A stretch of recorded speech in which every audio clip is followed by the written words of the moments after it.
Баршаңызға сәлем. Бүгін осындай керемет панкейки жасаймыз. Начинкасымен бірге жасап көріңіздер. Ең алдымен 4 жұмыртқамызды шағып алып, үстіне өлшенген шекерімізді құямыз. Шекердің кристалл ерігенше араластырамыз. Араластырып болғаннан кейін 1 ас қасық мед саламыз.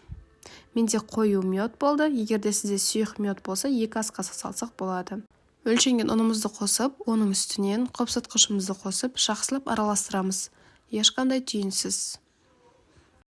Ал енді біздің смесімізді жақсылап араластырып болғаннан кейін, ең соңынан 2 ас қасық су қосамыз. Бұны да жақсылап араластырып, осы смесімізді 10 минутқа демалдырып қоямыз. 10 минут өткеннен кейін осылай көпіршіп шығады. Осы сәттен бастап құрғақ сковородкаға ең бай отта пісіреміз.